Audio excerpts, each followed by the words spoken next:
Good morning, class 8 students. Students, we are doing chapter number 4. And students, this is your part 7.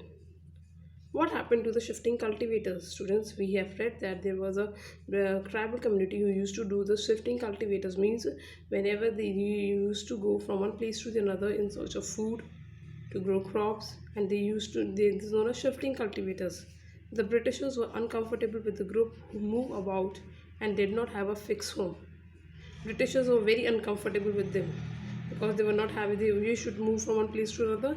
They were not having their fixed home. They wanted tribals, Britishers wanted the tribal group to settle down and become peasant cultivators.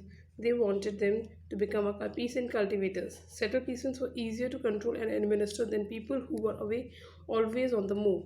Because Britishers saw that the peasants, if they become the peasant cultivators, settled peasants are easy to control as compared to the people who move around one here place to another.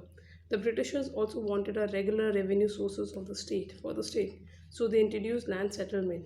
Students and Britishers also want a regular revenue, means source of income, so that will easily be collected from the land settlement.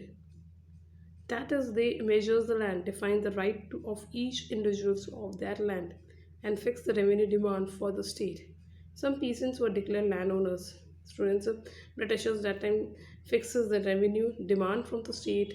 The peasants were declared landowners also. That's why they have introduced the land settlement by giving the land. Some peasants, so poor peasants were declared the landowners. Other tenants who can see in chapter 2, the tenants were to pay the tax rent to the landowners, who in turn paid the revenue to the state. Clear? So tenants are the people who are going to pay the rent to the landowners. The Britishers' efforts to settle jhum cultivation was not very successful, and the Britishers' efforts that made by the Britishers to settle the jhum cultivators was not very successful. Settled plot cultivation is not easy in the area where water is scarce and the soil is dry. Britishers made many efforts, students, to control the jhum cultivators, means the person who was doing the shifting cultivators, the tribal peoples.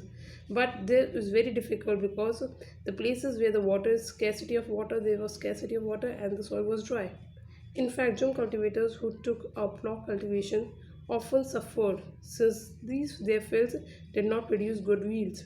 So the jhum cultivators in the northeast India insisted on continuing with their own traditional practice.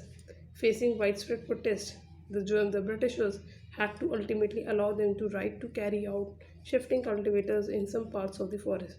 Students, so the cultivators of the northeast students, they continued to do their traditional practice from moving one place to another because they opposed the Britishers, and so the Britishers ultimately allowed the people to do the jhum cultivation, shifting cultivation, to right to carry on shifting cultivators in some parts of the forest only. Okay, thank you.